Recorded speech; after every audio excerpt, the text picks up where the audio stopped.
Allora, questo è l'ingresso del pronto soccorso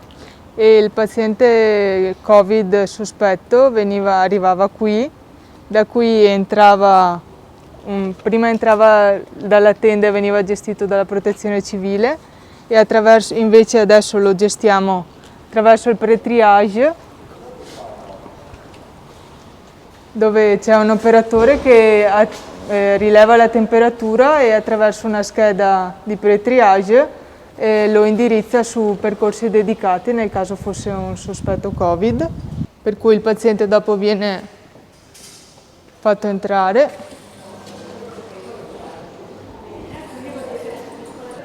Questo è il triage vero e proprio, dove l'operatore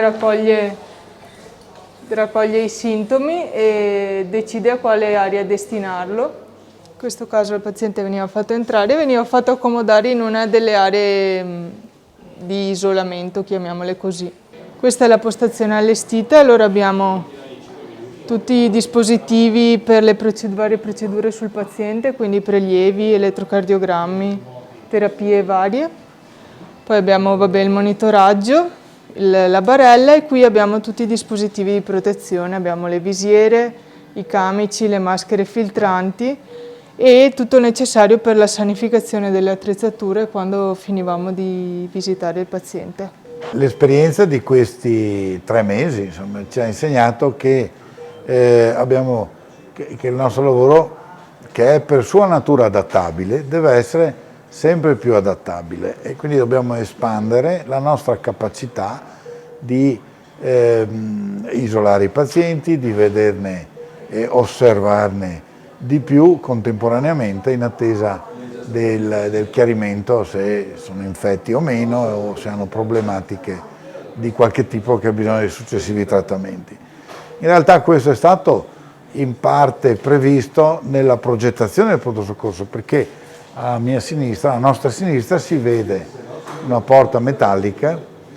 che finora non abbiamo mai avuto bisogno di aprire e di utilizzare, ma i programmi di sviluppo del pronto soccorso per i prossimi mesi sono quelli di espandere la possibilità recettiva e di osservazione del pronto soccorso, adattando alla gestione dei pazienti anche l'area al di là di questa porta e addirittura spostando alcuni magazzini al di fuori del pronto soccorso per avere ancora ambulatori oltre a quelli che sono già operativi comunemente. Confermo quanto ha detto il primario dottor Sacher, è stato un lavoro importante, è stato un lavoro di team e noi siamo abituati comunque a lavorare in team,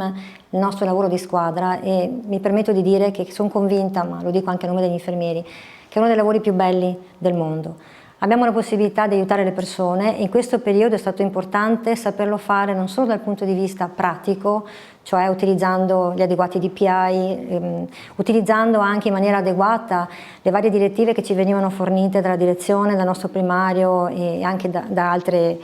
sedi istituzionali, ma soprattutto valutare la persona. Perché in questo momento le persone che arrivavano a noi, al di là del problema clinico, e ne abbiamo avuti parecchi di positivi, insomma, nel nostro piccolo ambiente, non tantissimi, ma insomma abbastanza,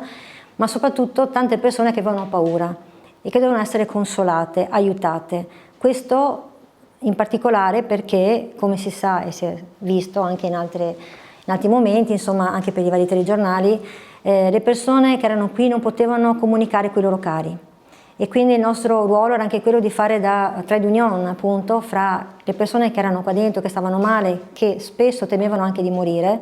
e i familiari fuori che erano preoccupati perché non sapevano più niente, una volta che il paziente partiva da casa con l'ambulanza, non sapevano più niente di quello che poteva succedere.